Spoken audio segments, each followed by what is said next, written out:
Então, todos me ouvem bem, né? Então, boa noite. Vamos iniciar essa mesa temática do nosso encontro anual de iniciação científica. Então, essa aqui será a mesa temática do Centro de Ciências Humanas, Letras e Artes. Né? O tema da mesa temática é o mesmo tema do evento, que é Desafios para a Ciência, a Tecnologia e a Humanidade no Mundo Pós-Pandemia. E o nosso convidado de hoje, né, debatedor, é o professor Anselmo Alencar Colares. Ele é professor titular da Universidade Federal do Oeste do Pará, né, Universidade Federal do Oeste do Pará, UFOPA. Ele é lotado no Instituto de Ciências da Educação. Ele ministra aulas na graduação em Pedagogia daquela instituição e é professor permanente do programa de pós-graduação em Educação e do doutorado em Educação na Amazônia. O professor Anselmo é doutor e mestre em Educação pela Universidade Estadual de Campinas, Unicamp, especialista em Ensino Superior pela Universidade Federal do Pará, UFPA, e graduado em Pedagogia pela Universidade Federal do Pará. Ele, na academia, ele atua como editor executivo da revista Êxitos, do PPGE da UFOPA. Ele é membro do Conselho Editorial da editora Navegando, membro do Corpo Editorial Científico Nacional da revista ISTED-BR Online e de diversos periódicos qualificados, coordenador do projeto de pesquisa História e Memória da Educação Escolar na Amazônia. Ele é presidente da Academia de Letras e Artes de Santarém, sócio fundador do Instituto Histórico e Geográfico do Tapajós, membro da Sociedade Brasileira de História da Educação, da Associação Nacional de Pós-Graduação e Pesquisa em Educação e da Sociedade de Educação Comparada. Foi coordenador do Programa de Pós-Graduação do ICED da UFOPA, coordenador do Doutorado Interinstitucional Unicamp-UFOPA, e foi vice-reitor da Universidade Federal do Oeste do Pará entre 2014 e 2017. A atuação do professor Anselmo tem ênfase na história da educação, atuando principalmente nos seguintes temas: história da educação na Amazônia, política educacional e formação de professores. Então, com vocês, né, é um prazer tê-lo aqui, professor Anselmo. Né? Então, passo a palavra aqui para você. E depois, na sequência, a gente passa para a mediadora, né? A senhora vai ter 45 minutos para fazer a sua exposição. Boa tarde, Marcos. Boa tarde a todos que eu estou verificando aqui na telinha, né? Alguns eu consigo visualizar, outros tantos não consigo, que é característica desse nosso momento, né? De realizarmos as nossas atividades de forma remota, né? E que a gente ganha algumas coisas com isso e perde outras, né? O ganho é esse, de eu poder estar aqui, de certa forma, vou usar a expressão no conforto do meu lar, né? Dentro da minha casa, e ao mesmo tempo estar aí com vocês no Paraná, em qualquer lugar do Brasil, se esse material depois for disponibilizado para outros acessos, né? Então, isso tem um lado bom. E o lado ruim é que a gente perde esse contato, né? O olhar para as pessoas, o encontro, né? Ainda hoje pela manhã eu ouvi o palestrante da abertura desse evento, né? Que, por sinal, foi muito bacana ali a sua exposição, a sua fala. Eu acompanhei em alguns momentos no chat as pessoas fazendo os elogios, né? Merecidos. E eu lembro de no momento em que ele dizia que é pena que não tem o momento do coffee break, não tanto pelo cafezinho, não tanto pelos salgadinhos, mas por aquele encontro de pessoas, né? Que esses eventos, né, que nós fazemos no mundo da ciência, na academia, né, o bacana é isso, né? São as relações que nós estabelecemos com as pessoas, né? O reencontro, os novos encontros, né? As conversas que muitas vezes ocorrem, seja nos corredores, seja nas salas onde nós apresentamos nossos trabalhos, né? A oportunidade de conhecer alguém que às vezes a gente só conhece por algum texto que leu, né? Por uma citação, às vezes já é uma citação da citação, né? E depois tem a oportunidade de conhecer a pessoa, isso é muito gratificante, né? Portanto, nós estamos vivendo um momento em que, como praticamente tudo que acontece na nossa existência, né, tem que ser analisado sob essa perspectiva, né, de aspectos bons e aspectos ruins, né? São as contradições, né, que se apresentam, né, essa palavrazinha tão cara para nós das ciências humanas, e especialmente para aqueles que têm uma leitura dentro de uma perspectiva teórico-metodológica, que é o materialismo histórico dialético, né? Sabemos muito bem o quão é significativa a compreensão das contradições, porque elas estão presentes em tudo. Estão presentes na nossa vida, né? O fato de que a cada dia nós celebramos um dia a mais, que é também um dia a menos, né? Então, a gente vive o tempo todo com essa situação e a natureza, assim como também as relações entre os seres que estão na natureza, e nesse caso as relações humanas, elas são profundamente envolvidas por esses atos contraditórios, que aparentemente são simples, mas que exigem que nós tenhamos muita competência para identificar. Isso é, inclusive, uma das principais preocupações de pesquisadores e de uma boa pesquisa, né? Identificar as contradições que estão presentes naquele objeto de investigação, né? Naquele tema, naquela proposta em que você está analisando, né? na sua pesquisa que você está desenvolvendo. Quanto mais você conseguir compreender as contradições, mais você vai ter possibilidade de compreender a realidade, não aquela realidade que se apresenta muito fenomenologicamente, né, a partir daquilo que é visível, mas a realidade que está, de certa forma, oculta, né? E temos vários grandes nomes da ciência que nos ensinam que o papel da ciência, o papel da educação, é exatamente o papel de desvendar aquilo que se apresenta de forma oculta. Essa é uma das nossas grandes tarefas. Mas eu ainda estava fazendo a minha fala de saudação inicial, né? Quero, nesta fala, cumprimentar a Maria Cristina, né, que a gente teve as primeiras aproximações, vamos usar um termo que o professor Saviani utilizou ao escrever o livro da Pedagogia Histórico-Crítica, né? Tivemos as nossas primeiras aproximações quando eu fazia a pós-graduação na Unicamp, e Maria Cristina também fazendo, acho que chegamos a cursar uma disciplina, pelo menos, né?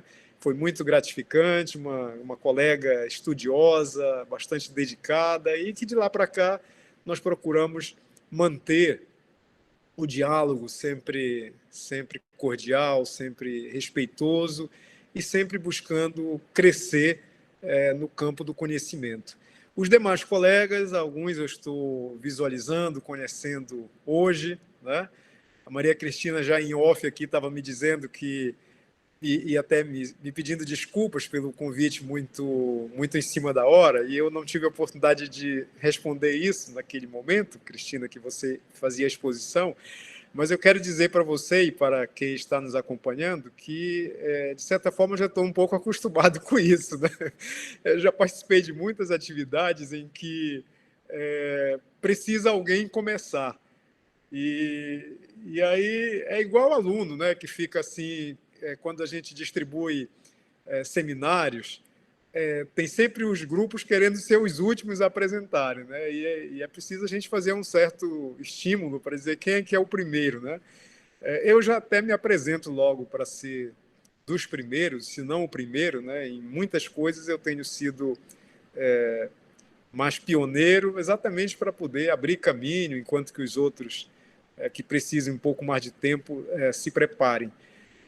E, claro, que também fazer as coisas assim como eu estava dizendo há pouco, né, tem o seu lado bom e tem as limitações, né?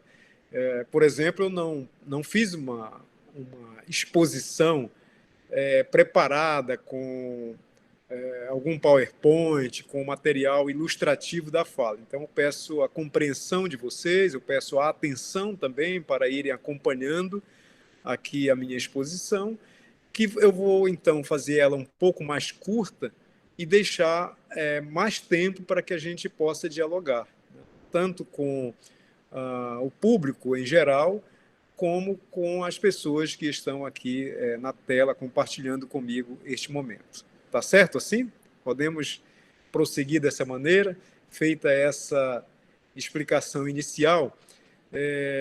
Quero também dizer que eu fiz um passeio virtual aí pela Universidade Estadual de Maringá para poder me apropriar um pouco da própria universidade e do Centro de Ciências Humanas, Letras e Artes, né, que me convidou para fazer essa fala, né? Eu precisava conhecer um pouco. É claro que se nós estivéssemos em outro momento, né, que fosse uma ida presencial, aproveitaria para circular, para visualizar, para cumprimentar as pessoas. Como eu não estou presencialmente, mas virtualmente, eu fiz um pouco disso, né? Fui verificar, então, o que é que o Centro de Ciências Humanas, Letras e Artes, né, o CCH, oferece. Vi também o que a universidade está, mesmo nesse contexto em que nós estamos enfrentando de dificuldades, o que a universidade está se propondo na manutenção do seu papel social, né? Vi que o processo seletivo de 2021 está aberto aí com quase 3.000 vagas, né? E 1.206 para cotistas sociais e negros. Eu achei um número bastante expressivo, né? Quero, então, cumprimentar aí a gestão da universidade. Com certeza isso é esforço de todos os coletivos da instituição, né? Os coletivos de estudantes, de professores, de servidores técnicos administrativos, que com certeza têm a sua participação, né, nessa forma da universidade cada vez mais inserindo nos seus quadros a população historicamente excluída e que tem direito a compartilhar dos conhecimentos, dos saberes que historicamente e universalmente são produzidos pela humanidade. Então, eu vi que o CCH, né, oferece um leque de cursos bem diversificados, né, de artes cênicas, artes visuais, ciências sociais, comunicação e multimeios, filosofia, geografia, história, letras, música, pedagogia, psicologia, secretariado executivo trilíngue, serviço social e também na pós-graduação diversos programas acadêmicos e programas profissionais, como o programa de pós-graduação em políticas públicas, o mestrado profissional em letras, da Rede Nacional do Prof. Letras, o profissional em História, que também é uma rede, né, que é o Prof. História, e os acadêmicos mais clássicos, que é o de pós-graduação em Educação, pós-graduação em Letras, em Geografia, em História, em Psicologia,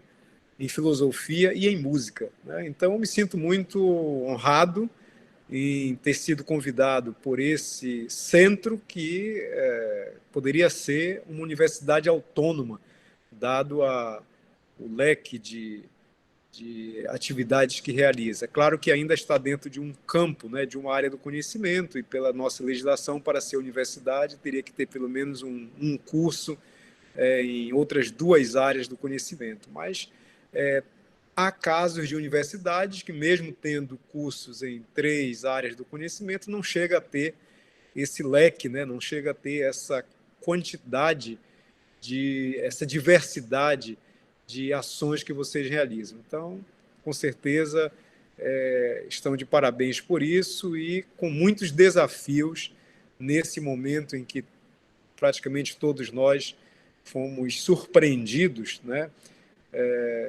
Acho que nenhum de nós tinha essa previsão, né? Por mais que todos tenhamos com a visão da história a, a compreensão de que essas coisas são possíveis, né?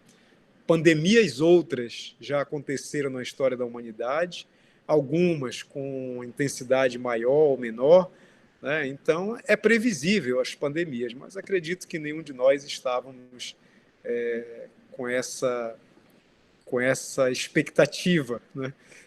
Com essa e muito menos com o preparo para o enfrentamento dela. Aliás, passados já muitos meses, ainda nós estamos às voltas com relação a essa questão, né? Por uma série de fatores que a gente vai discorrer um pouco mais aí na sequência e aquilo que não for também trabalhado fica para o nosso debate, né?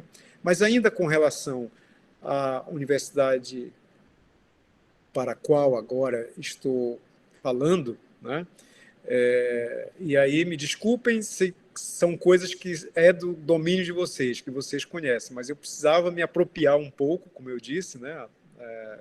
Não só a partir do lugar onde estou falando, mas o lugar para o qual estou falando. E eu vi que no aspecto da iniciação científica, encontrei uma notícia de que a UEM disponibilizou mais de 3 milhões para bolsas de iniciação científica, né? A universidade captou esse recurso junto às agências de fomento federal e estadual e algum complemento da própria instituição, beneficiando com isso cerca de 700 alunos, né?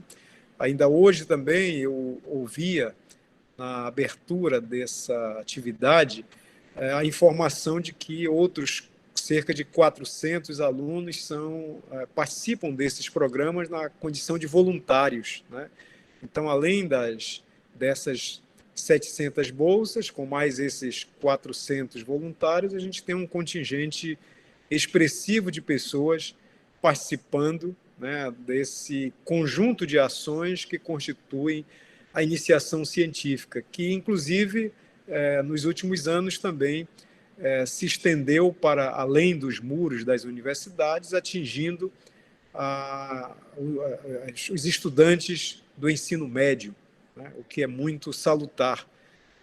O desejável é que isso chegue em todos os níveis e modalidades da educação, né, porque ciência requer um aprendizado longo. Ciência requer uma atitude permanente. Então, não dá para ser cientista de uma hora para outra, né? Não dá para fazer ciência apenas porque hoje eu amanheci com vontade, né? Agora vou me tornar um pesquisador. Não é assim, né? Requer um aprendizado de longa duração. É por isso que a extensão desses programas deveria ir muito mais além. Nós que somos professores no ensino superior, nós sabemos muito bem a diferença que é um estudante que passa pela iniciação científica. Muitos dos que passam pela iniciação científica, inclusive, conseguem, com muito mais facilidade, vamos usar essa expressão, ingressar nas próprias instituições, porque ele adquire nesse trajeto, nessa passagem pela iniciação científica, ele adquire condições diferenciadas, né? Porque ele passa a ter uma vivência mais intensa, mais presente com o fazer acadêmico, né? E passa a compreender melhor o trabalho de um professor universitário, né? Que muitos não conseguem ter essa visão da totalidade e, às vezes, vê o professor apenas naquele momento em que ele se encontra em uma sala de aula e deixa de ver todos os outros momentos em que ele está dedicado a essa tarefa, né? Isso, uma ocasião, eu ouvi uma uma historinha, né? Uma espécie de piada que sempre me chama a atenção quando eu abordo essa questão do trabalho do professor, que era a historinha é mais ou menos assim: o sujeito é professor, está na casa dele, final de semana, ele vai fazer uma limpeza ali pelo jardim, o vizinho passa e cumprimenta, né? Bom dia, vizinho, né? Se dá ali o cumprimento, o outro vizinho então diz: trabalhando? E o professor responde, aliás, trabalhando, o professor responde: não, estou me distraindo, né? E o vizinho prossegue, não entende muito bem. Daqui a pouco, né, lá para o final da manhã, sei lá, o vizinho retorna e o professor está então sentado lendo. E aí o vizinho usa uma outra expressão. E aí, vizinho, descansando? Né? E a pessoa então responde: não, trabalhando. Né?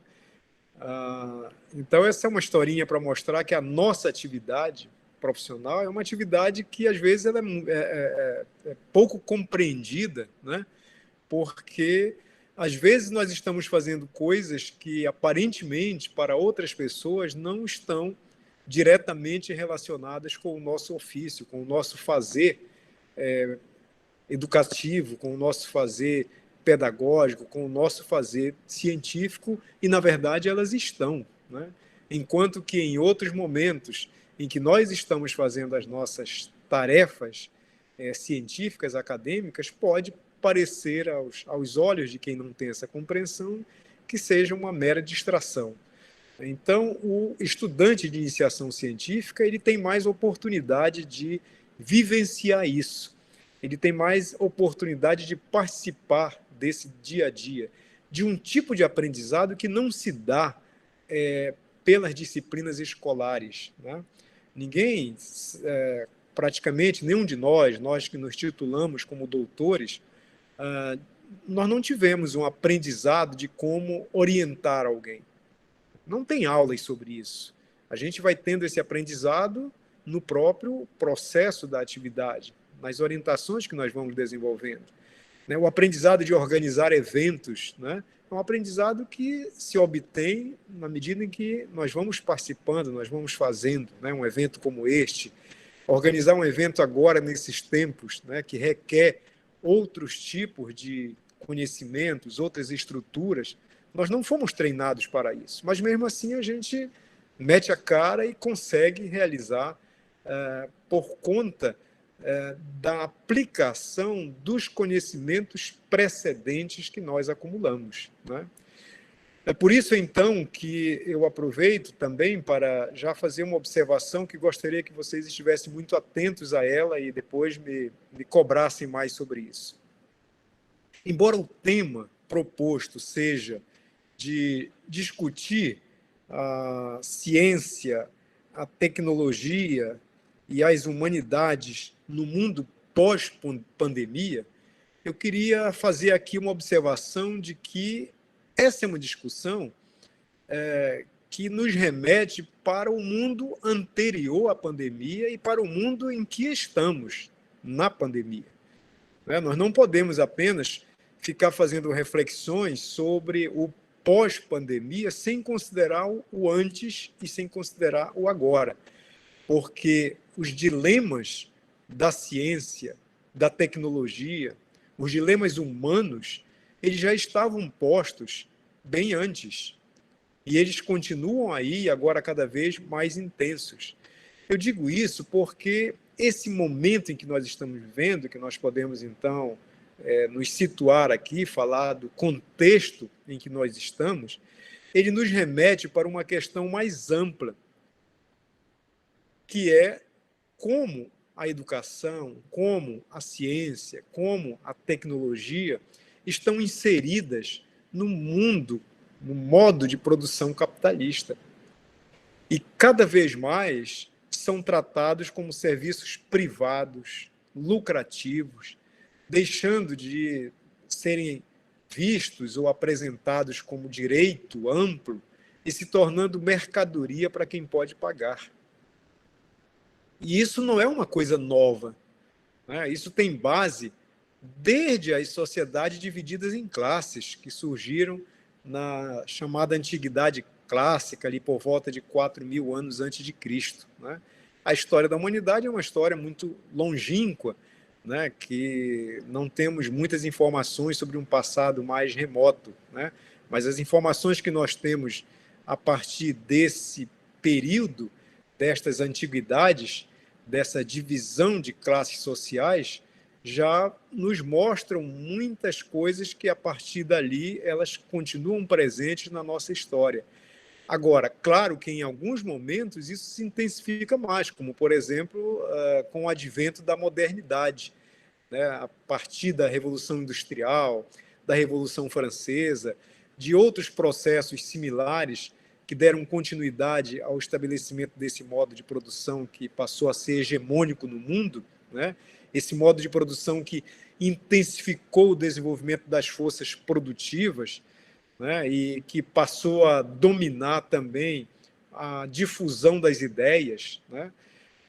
Esse modo de produção, sabemos que diversos estudiosos que se dedicaram a compreendê-lo mais, sabemos que ele se apresenta extremamente contraditório, uma vez que a humanidade nunca conseguiu produzir tanto e, ao mesmo tempo, essa humanidade é constituída por uma desigualdade brutal entre as pessoas, né? E por que é possível afirmar isso? Porque hoje o mundo produz alimento suficiente para que todos possam viver dignamente. Não é para ter ninguém com fome. Há uma produção de alimento extraordinária. Não é para ninguém viver privado das condições mínimas ou condições básicas de higiene, né, na questão da água potável, né, nas condições adequadas de moradia, né? A humanidade produziu e produz riquezas de forma exorbitante. Agora, por que tem tanta miséria? Por que permanece tanta miséria? Essas são questões que as ciências humanas refletem sobre elas. Mas não só as ciências humanas. Felizmente, outros ramos, outras áreas da ciência também já se debruçam sobre essas questões.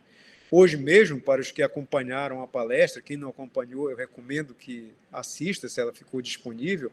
A palestra feita hoje pela manhã por um matemático, né? Eu fiquei muito feliz, muito contente de ver um matemático desenvolvendo uma palestra com aquele teor, demonstrando aquela preocupação humana de uma ciência que é vista como exata, uma ciência dura, né?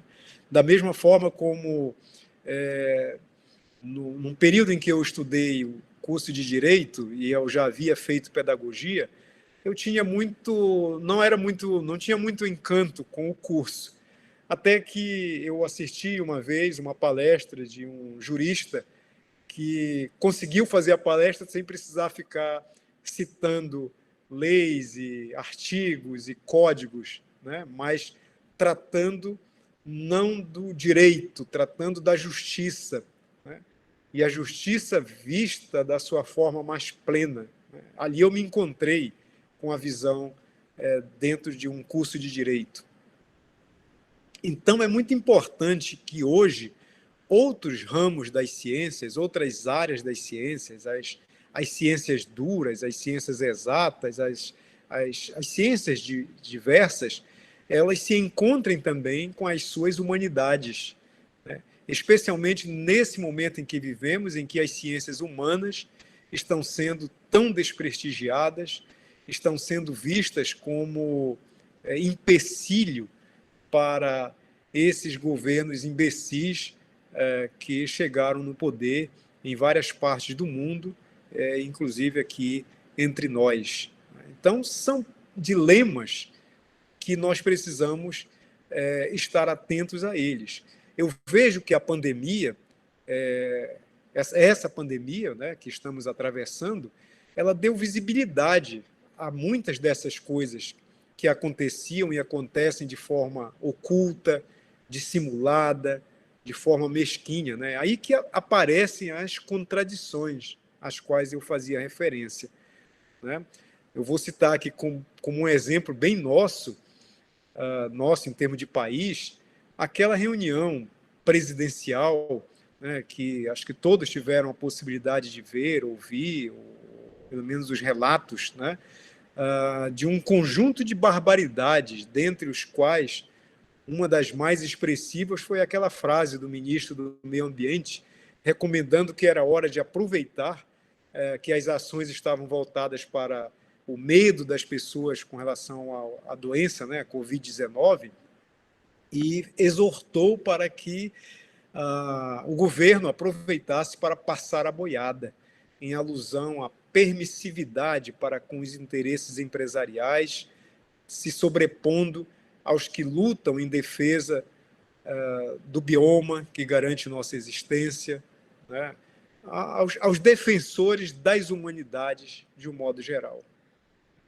E defender a natureza, defender o bioma, defender a espécie humana é uma coisa que não diz respeito a nós diretamente, é uma coisa que diz respeito a todos e não só agora, diz respeito a essa e às gerações futuras, né?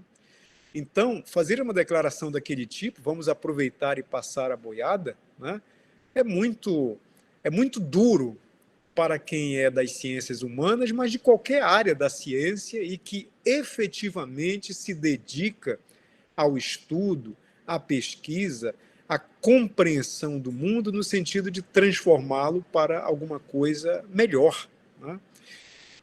Mas não foi tão chocante ouvir aquela declaração, como eu até classifico pior, muito pior do que a declaração, saber que quase nada efetivamente aconteceu posteriormente para impedir que a boiada passasse por sobre nossas cabeças. Desmatamentos, queimadas e várias outras formas de agressão à natureza continuaram e continuam a acontecer. Aqui da Amazônia, de onde estou falando, nós vivemos permanentemente essa situação, mas ela também não é localizada e restrita à Amazônia, né? Ela atingiu outras regiões do país e, portanto, estas situações estão a nos desafiar, a todos nós, como seres humanos que dependemos da natureza para existir, e que precisamos mobilizar os saberes e os conhecimentos acumulados historicamente para evitar tragédias. E, por outro lado, mais importante ainda, para aprimorar o modo de viver em seus mais variados aspectos, tendo em vista a forma como produzimos e descartamos alimentos e outras coisas que fazem parte de nosso cotidiano, tanto em nossos lares, quanto nas nossas instituições, nos diversos ambientes coletivos nos quais nós participamos. É por isso que não dá mais para ter uma ciência multifacetada, uma ciência dividida e que não dialogue entre si. Circunstancialmente, nós fazemos parte de um conjunto de conhecimentos que constituem as ciências humanas. Mas as ciências humanas, elas não podem existir isoladas das outras ciências, assim como as outras ciências não podem abrir mão dos conhecimentos produzidos pelas áreas das ciências humanas, né? Assim como também os conhecimentos, e mais do que conhecimentos, tudo que é feito no âmbito das letras, das artes, são fundamentais para a nossa existência. Esse momento que nós estamos vivendo, desde que essa pandemia iniciou, o isolamento, né? Alguns, inclusive, nem estão suportando mais o isolamento, já resolveram acabar com o vírus antes mesmo que ele fosse combatido, né? Mas a angústia das pessoas as levaram para os convívios coletivos. Isso também revela o quanto que nós somos seres dependentes e carentes de cultura, de aproximação com a arte, né, com as suas várias manifestações, né? A cultura é parte da produção da humanidade, né? Então, a pandemia nos mostra que não adianta apenas a produção de bens materiais. É preciso que a humanidade também repense a sua forma de existência e pense naquelas questões que são importantes para a coletividade, né? Esses são os nossos desafios, questões que afligem a todos nós, né? E alguns, evidentemente, que são mais demandados nesses desafios por conta da natureza das próprias atividades que realizam. É o nosso caso, né? Nós, enquanto pesquisadores, aqueles que estão iniciando as atividades de pesquisas, né, os que fazem ciência, que se dedicam ao aprimoramento das tecnologias, que estão empenhados no aprimoramento dos processos que tornem a vida humana melhor, né, sob o ponto de vista de uma existência sustentável, qualitativamente superior a essa existência que herdamos e na qual estamos, esses são mais demandados para buscar soluções, para buscar respostas para esses grandes dilemas nos quais nós nos encontramos. E isso nos leva a pensar na necessidade de incorporar criticamente as conquistas, as boas realizações, incorporar para superá-las, né? Essa é parte de um dos grandes desafios. E isso nos remete para a compreensão de que a educação, a ciência, a tecnologia que nós recebemos de herança, né, ela não é algo, né, a ciência, a educação, a tecnologia, nada disso é algo isento de interesses, né, das relações que se travam entre as estruturas de poder, né, de todas as formas de poder, né, e que, por isso, a educação, a ciência, a tecnologia que circula entre nós, ela não é uma coisa que possa ser classificada, a princípio, como do bem ou do mal, né? Ela é, mais uma vez vou usar a expressão, ela é contraditoriamente do bem e do mal. Agora, nós precisamos nos situar nessa compreensão para sabermos distinguir, né, o que aprimorar e o que descartar. Descartar aquilo que tem que se mostrado incompatível com a melhoria das condições de vida para todos, incompatível com a relação sustentável com a natureza, incompatível com a convivência respeitosa para com as diferenças. Eu não estou aqui fazendo nenhuma referência a essa dicotomia que tem marcado a nossa sociedade e outras sociedades no plano político mais rasteiro possível, que são esses discursos de ódio, esses discursos fascistas que visam desagregar a organização social que a humanidade conseguiu desenvolver, inclusive para que, ao invés de ficar se digladiando permanentemente em guerras, pudesse resolver pela política, pudesse resolver pela democracia. Então, quando eu digo que a educação, que a ciência, que a tecnologia, ela possui elementos bons e possui elementos ruins, né, eu não estou aqui querendo fazer uma separação, uma divisão, mais do que já está presente na sociedade, entre as pessoas e entre as pessoas que fazem ciência. Mas eu estou chamando a atenção para o fato de que todos nós temos que nos dedicar a compreender o que a educação, o que a ciência, o que a tecnologia tem trazido de contribuições que possam oferecer a todos nós uma melhor condição de existência. Eu creio que é nesse sentido que foi proposto esta temática para esse encontro, né, para esse conjunto de atividades, né, que não é apenas uma, né, um conjunto de atividades que constitui esse momento rico em que a Universidade Estadual de Maringá está propiciando, né, aos seus coletivos de professores, estudantes e servidores. Então, nós que estamos nas ciências humanas, precisamos compreender muito bem o que essa expressão significa, né? O que são as ciências humanas, e que elas, né, como todas as outras ciências, não estão isentas desses jogos de interesses de poder, sobretudo econômico, né? E, com isso, a gente compreender que, apesar dos muitos absurdos que a história registra com relação às ciências em geral, a história também registra muitas coisas boas, interessantes que aconteceram, né? E que, exatamente por isso, todos nós temos o papel, o dever de fazer um esforço muito grande para que a ciência não seja desmoralizada, como alguns estão pretendendo, né?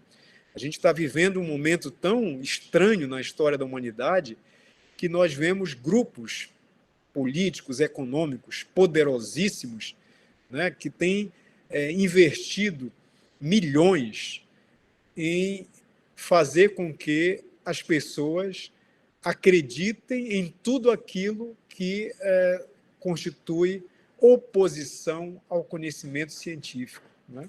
Esse crescente número de pessoas dos terraplanistas, esse crescente número de pessoas que se colocam numa posição de confronto com as medicações que são elaboradas com base em princípios científicos cuidadosamente verificados, né? Esse contingente enorme de pessoas que faz desdém com relação a todas as exortações quanto à importância de cuidarmos da natureza, né? Então, esse crescente volume de pessoas empurrados por milhões de dólares que são investidos em poderosas organizações e essas redes sociais para fazer a cabeça das pessoas no sentido contrário à ciência, isso tudo é muito desafiador para todos nós, especialmente para nós das áreas das ciências humanas, né? Para as humanidades, né? Então, isso nós precisamos estar muito atentos, né? Então, isso nos remete também para buscarmos, na própria compreensão do movimento da história, as raízes, as origens de tudo isso, que não estão agora, não é do pandemia.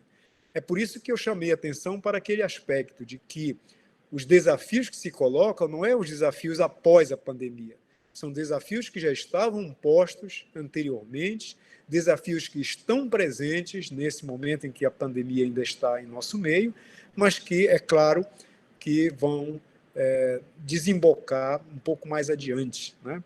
Mas quando a gente faz esse retrospecto, nós vamos verificar que lá nos albores do surgimento, ou do desenvolvimento, ou do fortalecimento do modo de produção capitalista e na sua vertente explicativa, que foi o liberalismo, lá na obra de Adam Smith e em outros liberais clássicos, já fica muito claro que a educação não era algo desinteressado, né?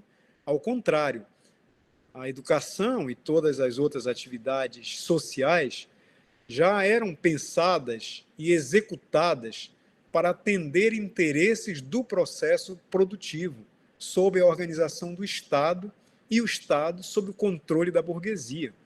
Então, as lutas de trabalhadores em diversas regiões do mundo é que propiciaram conquistas, quase sempre muito lentas, né, mas quase todas elas altamente significativas, entre as quais a educação ser incorporada como um direito, né? Então, isso é conquista, isso não foi doação de ninguém. E é uma conquista que nós precisamos estar permanentemente atentos, alertas a ela, né? A montagem de um sistema único de saúde foi também uma conquista. e que esses dias agora quase que nós já perdíamos ele, né? E daqui a algum tempo iríamos estar como o Chile está hoje, né, tendo que fazer uma revisão, né? O plebiscito realizado lá, finalmente, começou a ser posto um fim a uma Constituição que ainda era do período da ditadura militar do Pinochet.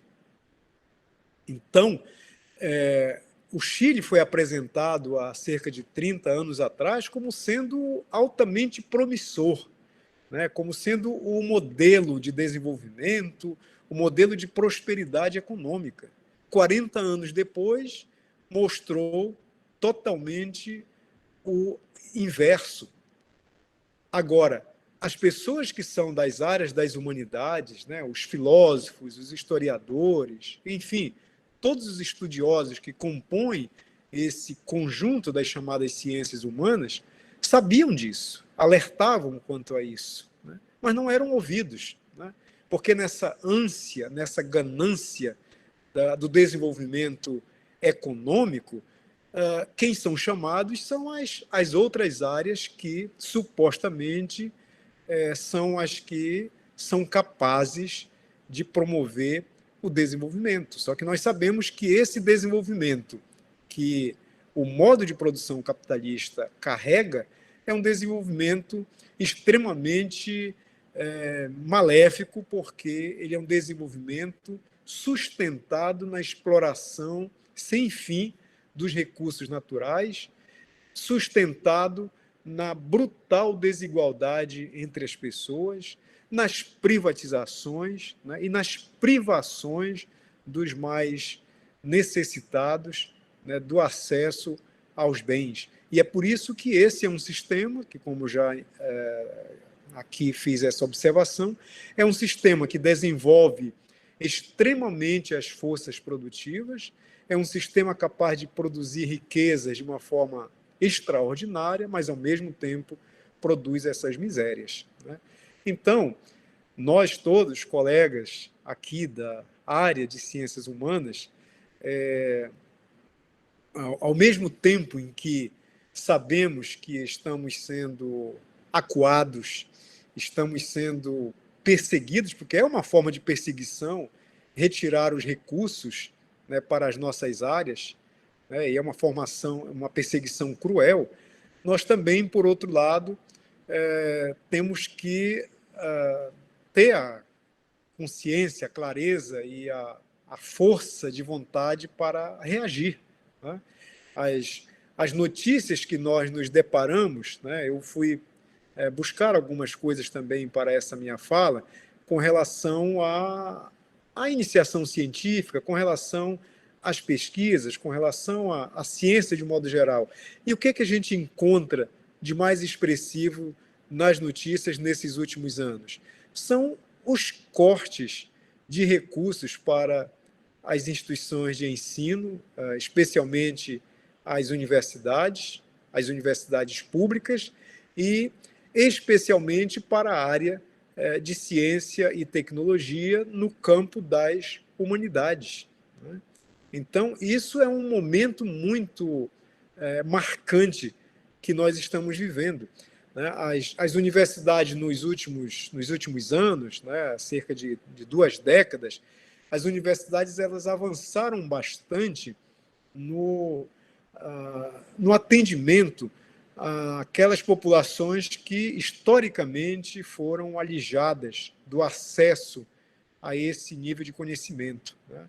Então, nós temos uma história educacional em nosso país que é marcada por essas exclusões, né? Durante mais de 200 anos, índio não frequentou escola, negro não frequentou escola, né? E nesses nossos 500 e poucos anos, em mais de 400 anos, pobre não frequentou escola.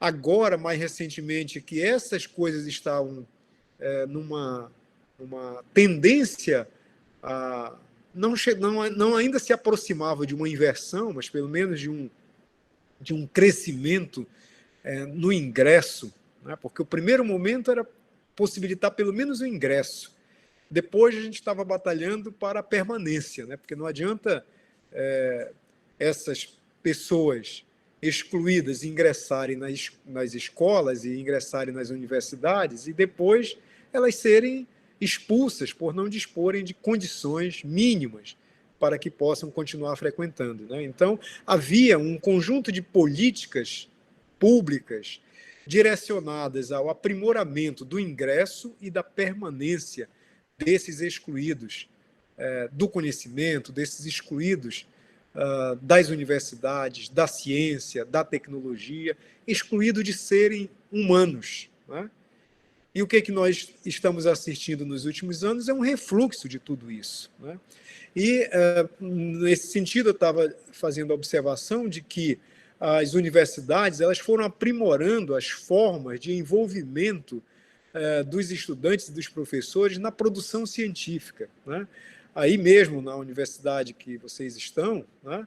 Assim como em várias outras, nós temos os programas como é o PIBIC, né? O Programa Institucional de Bolsa de Iniciação Científica, o PIBIC-AF, que é essas bolsas voltadas para aqueles alunos que ingressam através das ações afirmativas, o PIBIT, que é o Programa Institucional de Bolsas de Iniciação em Desenvolvimento Tecnológico e Inovação Científica, o PICME, que é o Programa de Iniciação Científica e Mestrado dirigido àqueles que são premiados das Olimpíadas de Matemática e de escolas públicas, né? E uma série de outras ações as quais vocês conhecem aí na universidade. Mas o que nós temos visto agora nesses últimos anos? São notícias em que mostram que o CNPq, que é a nossa principal agência de fomento à pesquisa, por exemplo, essa notícia publicada em 4 de maio de 2020, CNPq não destinará bolsas de iniciação científica para ciências humanas e sociais até meados de 2021. Isso gerou vários protestos, houve uma maquiagem, né, apenas para demonstrar que, enfim, que estariam aceitando os queixumes apresentados pelas entidades científicas. Houve, portanto, uma sinalização de que fariam algum recuo, né, através de uma portaria em 24 de março, né? Só que, na prática, quando veio o edital amarrou a viabilização de bolsas para as chamadas áreas prioritárias. E nessas áreas prioritárias... Professor Anselmo, só um segundinho, interromper. Não estavam presentes. Só controlando o tempo aqui para a gente, eu como coordenador, tenho só que lembrar o senhor que a gente deve, em alguns minutos, passar para comentários da mediadora. Muito, muito bacana. Obrigado por ter me feito essa lembrança. Desculpe a interrupção. Até porque eu disse que eu ia simplificar a exposição para ficar mais tempo para o debate, né? Então, já que você me fez essa lembrança, eu já vou finalizando, né? Porque esse era um ponto forte que eu queria chegar, né? Do corte de recursos para a iniciação científica e para a ciência de um modo geral, para as humanidades, né? E com esse disfarce de colocar ali as áreas prioritárias, e nessas áreas prioritárias, quase tudo que nós produzimos em ciências humanas não são considerados, até porque essa produção das ciências humanas, em grande parte, é uma produção que ela tem o propósito de desvelar a realidade. Ela tem o propósito de chamar a atenção, como eu estava fazendo referência à questão do Chile, e eu disse, olha, lá, quando todo mundo estava festejando que o Chile seria o exemplo de desenvolvimento, tinha alguém dizendo, olha, isso não vai dar certo, né? Então, esse alguém dizendo que isso tem problemas, geralmente é alguém, ou alguns, ou muitos, das áreas das humanidades. Então, silenciar essas pessoas é parte importante da estratégia, né, do modus operandi desse sistema capitalista que envolve a todos nós e do qual as ciências não estão isentas, né? Eu queria, então, o meu propósito foi fazer essa fala demonstrando essa questão. Mas eu queria encerrar fazendo algumas observações com relação à própria produção da ciência, né? Alguns aprendizados de pesquisa que nós precisamos ter.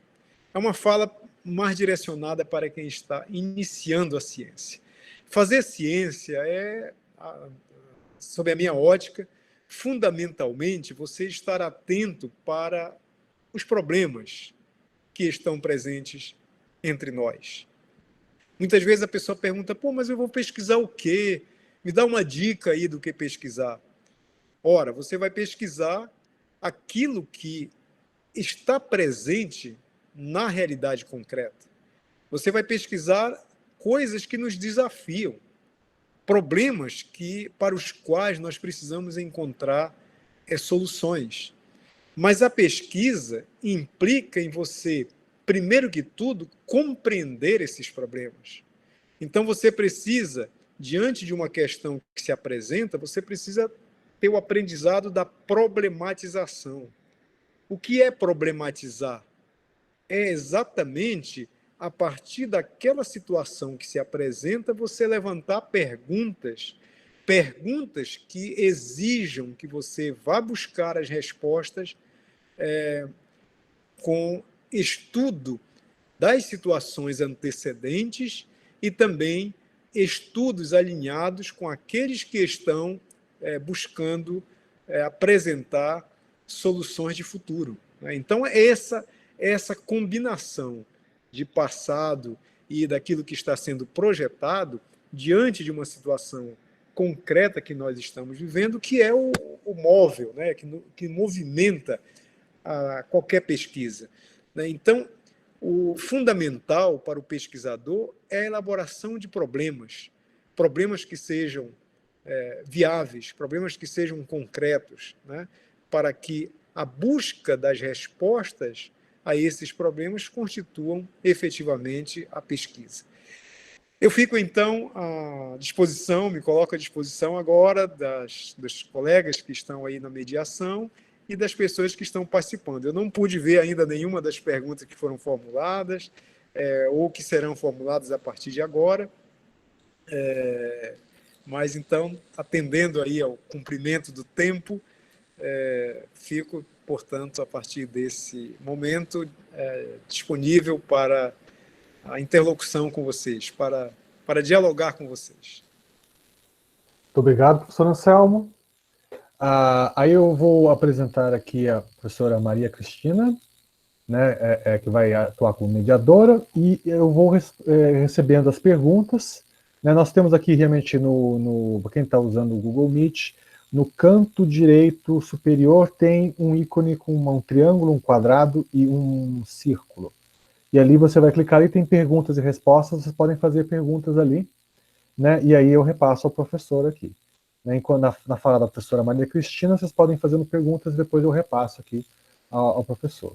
Então, vou convidar aqui para a fala a professora Maria Cristina Gomes Machado.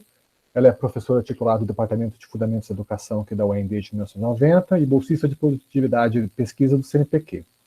Ela atua na graduação e na pós-graduação na UEM, tem graduação em Pedagogia e mestrado em Fundamentos da Educação pela Universidade Estadual de Maringá, fez um doutorado na Universidade Estadual de Campinas em Filosofia e História da Educação, com pós-doutorado em Educação pela Universidade Federal de Minas Gerais. Então, você, professora Maria Cristina.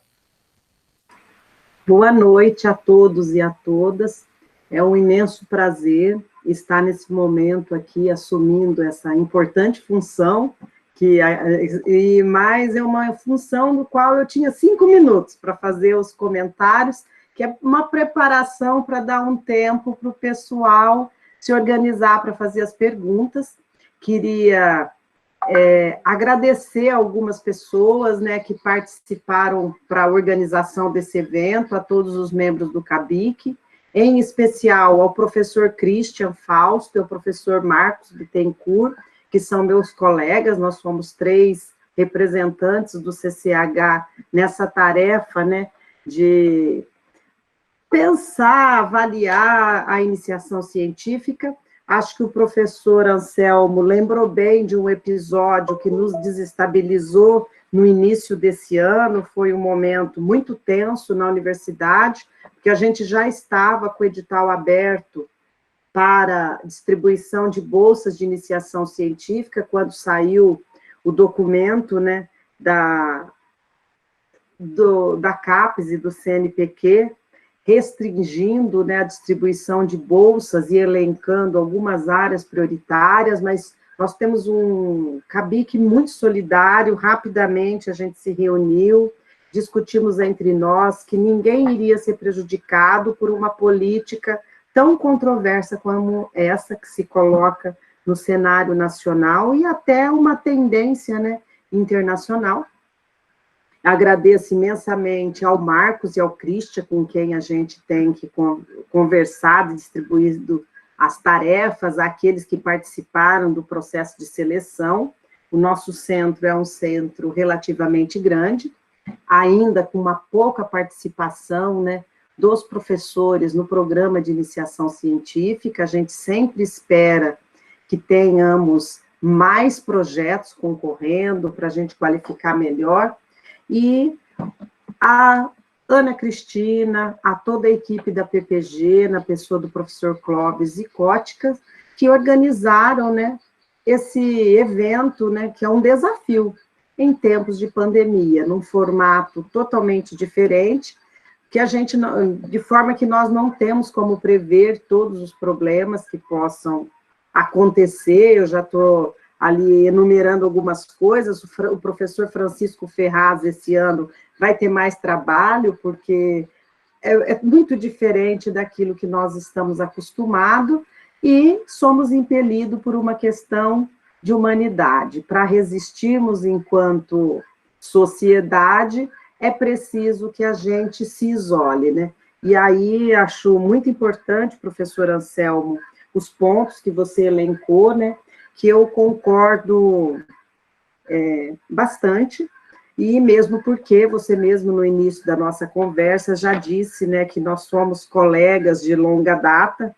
Eu terminei meu doutoramento em 1999, então já se foram mais de 2 décadas que a gente estudou juntos, e de lá para cá a gente continua em algumas parcerias. Então, de fato, nós temos uma compreensão que se aproxima, em função do grupo de pesquisa do STED-BR, do qual nós participamos, e acho que a pessoa humana, de fato, precisa ser a prioridade da ciência e da tecnologia. Ela tem que ser utilizada para trazer mesmo uma contribuição que melhore, né, a nossa vida social. E os desafios que nos colocam, né, são os mesmos que a gente já vivencia há alguns séculos, no sentido de que há uma ciência, uma tecnologia produzida, que nos encanta, nos fascinam pelo que ela nos permite, né? O meu pai, um senhor de 84 anos, ganhou recentemente um celular para idoso, e ele fica fascinado de como ele manda a mensagem de voz ali, e todos os parentes dele, distribuídos no Brasil todo, que está em Pará, no Ceará, no Tocantins, em São Paulo, todo mundo vai ver. Mas como assim as pessoas podem ouvir? E isso, de fato, né, essas conquistas que a ciência nos proporcionou, ela precisa das ciências sociais para que a gente possa ser muito categórico e assertivo ao mostrar, né, que, contraditoriamente, ela não chega a quem ela devia chegar. Então, a gente convive com um momento em que é possível um transplante, né, de coração, produzindo um coração num animal, mas as nossas crianças morrem de desnutrição, de fome, por maus tratos. e isso revela muito de nós e daquilo que a gente faz nas nossas universidades. Então, eu gostaria de te agradecer novamente por ter vindo compartilhar conosco parte dos seus estudos. Acho que você nos chama para uma questão muito importante, que não há bandidos nem mocinhos, né, nessa produção da ciência e da tecnologia, mas que a gente precisa estar atento àquilo que contribui para o desenvolvimento da sociedade e aquilo que prejudica a maior parte da sociedade, que é uma sociedade que não mostra, né, uma capacidade de distribuição de suas riquezas, de suas tecnologias, e o quanto a universidade precisa das humanidades no sentido de fazer as denúncias desse alijamento, né, da maior parte da população. Poucos têm acesso à saúde de qualidade, poucos podem fazer uma alimentação equilibrada. Então, penso que nós temos muitos desafios que já existiam antes da pandemia, mas que a pandemia os torna evidentes e complexos, né? Já há estudos que mostram que a doença, ela acaba afetando mais as classes as classes populares, no sentido de que elas estão mais expostas ao trabalho por necessidade, elas moram em locais mais apertados, muitas sem água e luz para lavar suas mãos, para poder obedecer às normas de higiene. Então, acho que nós, pesquisadores da universidade, não podemos perder de vista, né, a quem a gente presta serviço, né, para a sociedade. Eu vi ali muitos colegas do departamento, a professora Edneia, que será a nossa nova chefe de departamento, a professora Maria Luísa, que estava aí, a professora Terezinha, que me antecedeu no CABIC, e a gente tem um grupo que trabalha muito, e trabalha sempre preocupado que as nossas pesquisas cheguem aonde elas precisam chegar. E na universidade como um todo, quando a gente lê esses projetos dos nossos estudantes de iniciação científica, que estão preocupados com a educação especial, com o bullying nas escolas, que estão preocupados com a pessoa negra, com religião, eu fico, assim, muito feliz, porque eu vejo ali que esses estudos, mesmo que pequenos, são fundamentais para que a gente possa se conhecer socialmente. E é claro que, ao nos conhecer, nós podemos propor soluções. Eu creio que eu gostaria apenas de apresentar alguns desses elementos aqui, para que a gente possa ter o debate e conversarmos mais, né, sobre esse tema que nos instiga, que são os desafios para a ciência, a tecnologia e a humanidade no mundo pós-pandemia. Acredito que o professor Anselmo foi muito assertivo quando disse que os desafios são os mesmos que a gente tinha antes, agora agravado, mas que nós precisamos agora reagir enquanto sociedade e exigir, né, que essas contradições sejam conhecidas e sejam combatidas a todo custo, porque é nesta luta, né, que a gente se constrói como humanidade, como ser humano. Para que a gente seja ser humano melhor, é preciso que o nosso mundo também o seja. Então, encerro por aqui, passo a palavra para o professor Marcos, para que ele possa apresentar aí os questionamentos e comentários, se porventura nós tivermos. Perfeito. Obrigado, professora Maria Cristina. Eu tenho aqui duas perguntas que eu acho que eu consigo combinar elas em um pacote só, aí o professor Anselmo pode comentá-las. Então, uma é a pergunta do Carlos Eduardo Lopes, né? Eu vou juntar as duas perguntas aqui, porque eu acho que uma dá para emendar na outra. Ele pergunta, né? Gostaria de voltar ao ponto da fragmentação da ciência mencionado pelo professor. Fazendo referência à palestra de abertura, ele mostrou que as ciências duras têm se aproximado das ciências humanas. A minha questão é, o quanto as ciências humanas têm feito o mesmo? E aí, a Ana Beatriz Budrevicus pergunta, né? Gostaria de saber o que o professor Anselmo acredita que ocorreu para desenvolver essa desvalorização das universidades e da pesquisa, principalmente na área de humanas. Ok, muito obrigado. São perguntas bastante pertinentes, muito bem elaboradas, né? Nós como professores, sempre ficamos felizes com boas perguntas, né?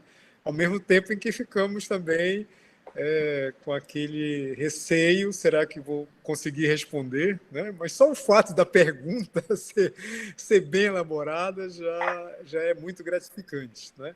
Até porque respostas, a gente dá uma parte da resposta, mas as respostas exigem que haja uma participação mais coletiva, né? Não é apenas uma pessoa respondendo, né? São várias pessoas a fazerem essas respostas, né? Hoje eu estava acompanhando uma das atividades do nosso grupo, que é o STED-BR, que a professora Maria Cristina citou, está tendo um curso sobre a pedagogia histórico-crítica que tem a participação de cerca de 5.000 estudantes, né? Dia desses eu ministrei uma das aulas falando dos fundamentos históricos da pedagogia histórico-crítica. Hoje foi uma aula sobre os fundamentos filosóficos. E eu lembro que uma última pergunta formulada era uma pergunta bem complexa, sobre uma espécie de um panorama, né, do que já foi produzido e o que ainda falta ser produzido. E as duas colegas que estavam responsáveis pela aula fizeram a resposta da mesma forma e que eu estou aqui trazendo para inserir um pouco também nesta minha resposta, dizendo que essas respostas elas precisam ser construídas ainda nos nossos coletivos, né? Porque a primeira pergunta aí diz respeito a essa relação entre as ciências duras e as ciências humanas e o caminho também na outra direção, né? É uma estrada de mão dupla, né? Em que essa abertura tem que se dar de todas as formas. Eu tenho acompanhado muitas iniciativas, muitas ações bastante expressivas dessa aproximação por todos os campos, né, por todas as áreas. Agora, muitas dessas ações ainda são um tanto confusas, né? Porque primeiro surgiu aquela questão de você trabalhar as disciplinas de forma múltipla, né? Não apenas nas suas chamadas caixinhas, né? Isso já vem desde a publicação do professor Paulo Freire, né?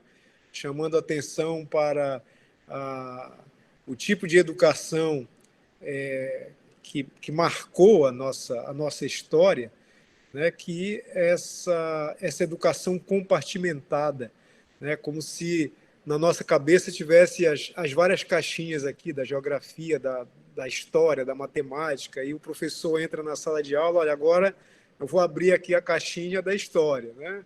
E aí é sobre isso a aula. Depois fecha essa gavetinha, é a gavetinha da biologia, né? Então, nós todos temos essa história de formação, né? E isso, desde então que o professor Paulo Freire chamou atenção na pedagogia do oprimido com relação a essa fragmentação e a necessidade de uma formação ampla, né, de uma compreensão política da formação humana, né, aquilo vem sendo quebrado, né? Então, desde lá, e foi portanto, foi do campo das humanas com relação às outras áreas. Só que, de certa forma, isso dá para dizer que isso prosperou mais em algumas áreas do que em outras, né? Ainda tem áreas, seja nas humanas ou seja nas ciências biológicas, ou nas exatas, ou nas outras áreas de ciência, ainda tem alguns campos que são bastante resistentes a essas interconexões. Sem contar que também tem a situação das experiências que são muito diferenciadas e que, por vezes, carregam algumas, que eu chamaria de algumas inadequações, né, nessas experiências. Aqui na universidade onde eu estou, que é a Universidade Federal do Oeste do Pará, a sigla é UFOPA, aqui, por exemplo, fizeram uma tentativa de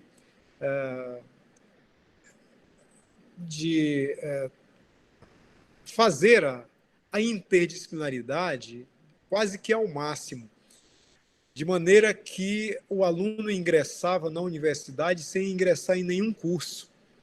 Ele passava um semestre todinho estudando um conjunto de módulos bem amplos, e depois desse semestre, conforme as notas que ele obtinha, aí é que ele escolhia o instituto, que eu acho que aí a nomenclatura de vocês é centro, né?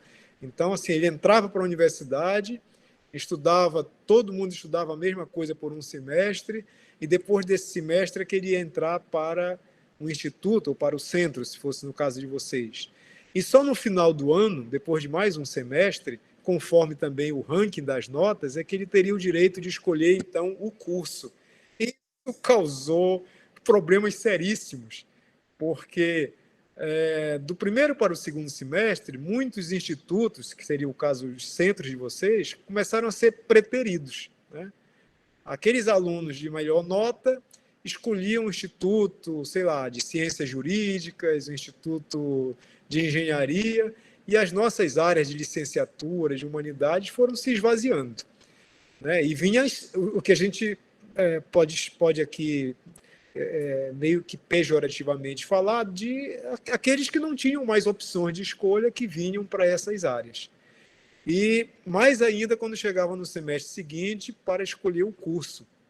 Então, alguns cursos começaram a ser muito prejudicados com essa invenção, com essa inovação, com essa busca de levar, digamos, quase que ao extremo a visão, a questão da interdisciplinaridade. Depois, né, já numa gestão da qual eu participei, foi o período que eu fui vice-reitor, a gente fez alguns ajustes nesse processo, porque ele estava levando a vários problemas dentro da universidade, até porque essas escolhas se davam por rankings de notas, né? E a gente detectou que a competição, que ela é uma coisa presente e muito forte entre nós, né, ela fazia com que alguns alunos não quisessem mais trabalhar cooperativamente, porque ele queria ter melhores notas, queria ter um ranking melhor para poder fazer a escolha do instituto, do centro e, no final das contas, do curso, que era o que ele almejava. Nós terminamos voltando para o ingresso pelos cursos, mas um outro fator que levou também a essa mudança é que havia muita resistência no âmbito dos cursos. Por isso que eu estou dizendo que alguns cursos são mais abertos, alguns colegas nossos, professores, são mais abertos para esse trânsito com outras áreas e outros são extremamente fechados. Outros são realmente cristalizados na ideia das caixinhas, né? do meu campo, da minha área, e ele não fala em outro assunto a não ser aquele. Bom, a conclusão que eu tiro, que eu chego, é de que não há necessidade de nós, assim, pelo menos bruscamente, desmantelarmos essas divisões da ciência, né? Nós podemos e precisamos interagir entre as áreas, mas respeitando as nossas especificidades, né?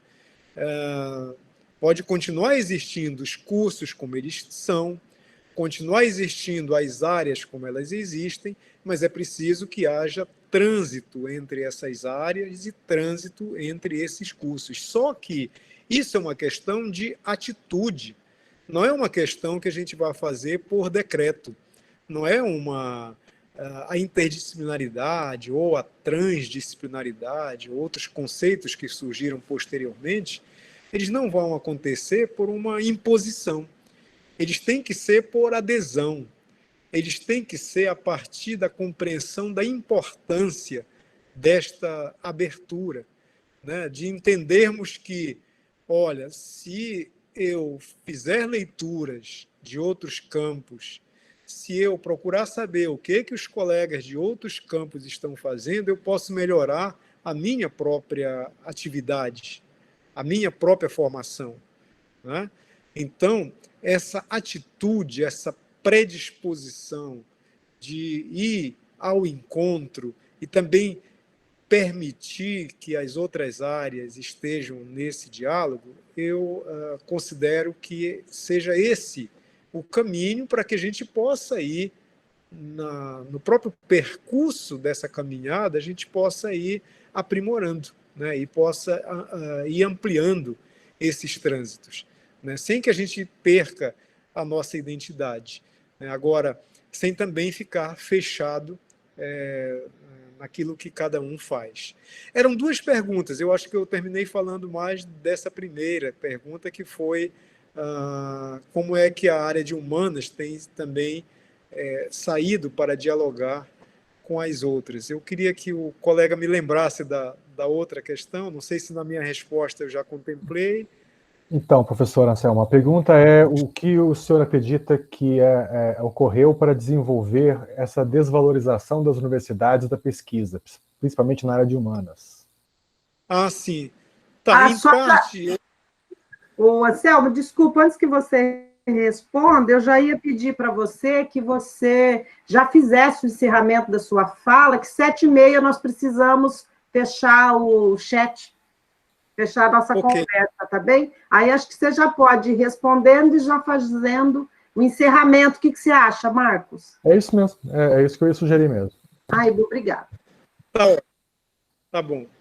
Eu creio que essa resposta eu também, de certa forma, havia, pelo menos, esboçado no decorrer da minha fala, quando eu disse que as ciências humanas, né, a área das humanidades, ela termina incomodando muito mais, né, porque ela faz esses questionamentos, né, porque essa nossa área não se sente bem em apenas oferecer serviços, em apenas oferecer um produto, mas ela se interroga sobre qual é o serviço que está prestando, qual é o produto que está oferecendo, para quem esse serviço, para quem esse produto, que benefícios isso vai trazer para a humanidade. E isso termina entrando em confronto, né, em choque com os interesses do lucro, né? A gente vive num ambiente em que o modo de produção capitalista avançou fortemente na direção do que a gente conhece hoje como financiarização. É uma forma intensificada da mercantilização, que muda drasticamente a relação das instituições todas, né, e especialmente as instituições de ensino, no tocante às suas funções sociais, né? E aí todos os serviços e produtos, até mesmo aqueles como a educação, a ciência, que vinham sendo vistos como direitos, passam a ser vistos como mercadoria, cada vez mais intensamente.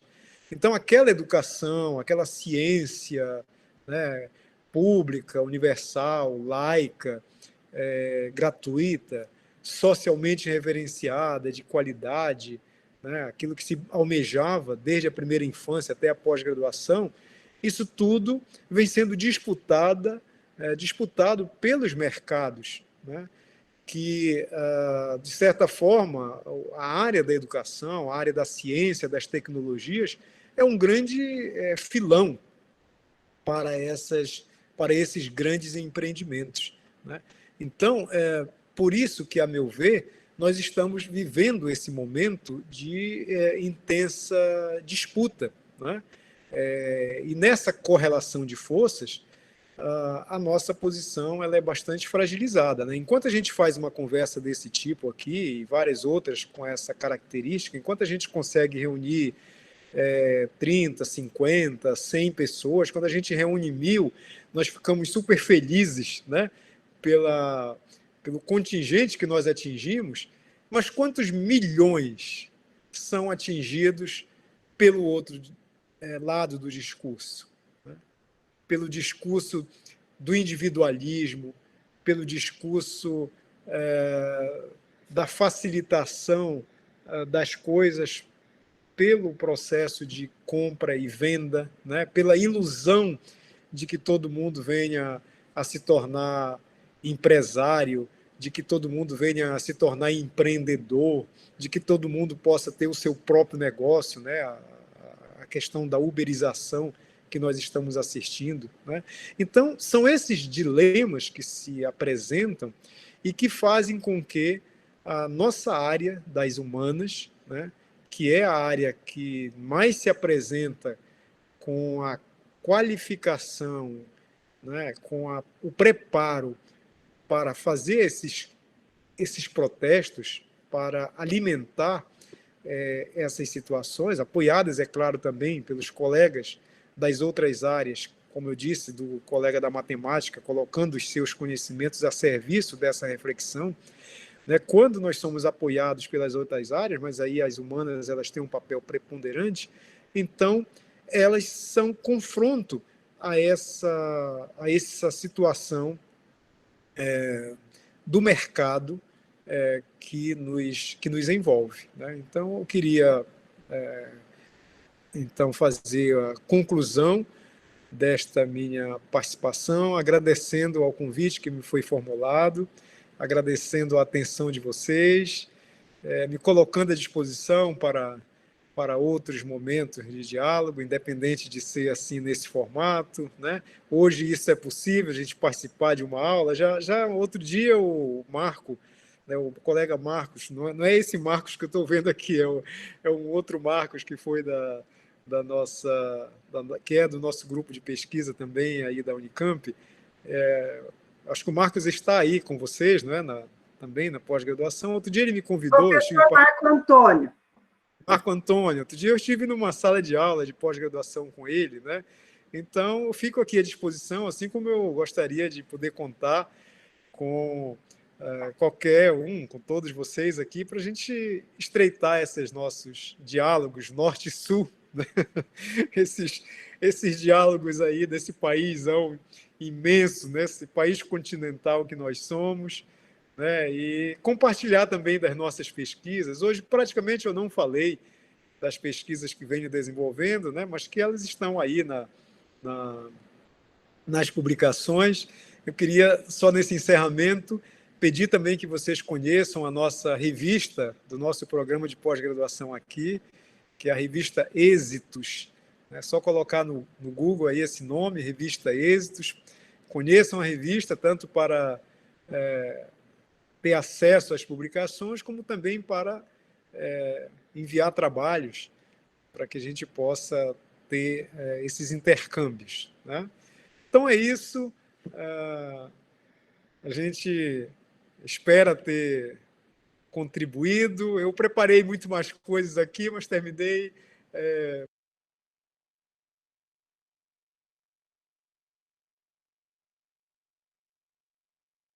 Anselmo, seu microfone está fechado. Eu acho que deu um problema. Todo esse tempo? Não, só os últimos 20 segundos. Aí. Eu acho que eu baixei a mão aqui e fechei ele. Mas já está tranquilo. Bom, então o que eu falei por último foi estendi o convite a vocês de estar interagindo conosco, né? Convidei que conheçam a revista Êxitos, que é onde nós divulgamos nossos trabalhos, né? Para que vocês leiam e para que vocês também escrevam e compartilhem conosco, né? Fazendo essas trocas norte e sul, né? Desse país imenso que nós estamos nele, e que é muito bacana a gente conhecer as ações que são desenvolvidas, né? Até para que a gente possa fortalecer aquilo que nós temos em comum. Certinho. Obrigado, professor Anselmo. Então, finalizando aqui, né, a gente queria agradecer muito, imensamente, professor Anselmo, pela sua generosidade em compartilhar o seu tempo aqui com a gente, nesse nosso evento. Né, foi um prazer conhecê-lo e conhecer um pouco do pensamento do senhor. Queremos também agradecer a professora Maria Cristina pela participação nela aqui no nosso evento também, na mesa. E agradecer também a todos os presentes, né, que assistiram a gente nessa hora e meia de bastante discussão, né? E convidamos também todos a participarem do restante, né, da conclusão do nosso EAI, que vai acontecer amanhã, né, durante o dia todo, com apresentações. E lembrando que esse ano a gente teve quase, a apresentação dos trabalhos dos alunos foram quase 800 trabalhos que estão sendo apresentados, né, oralmente nas sessões. Então é isso, gente. Agradeço a participação de todos mais uma vez.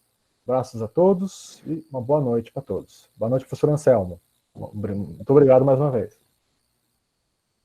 Obrigado.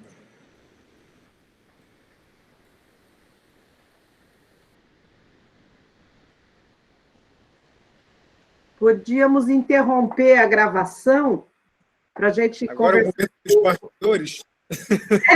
É o momento dos bastidores.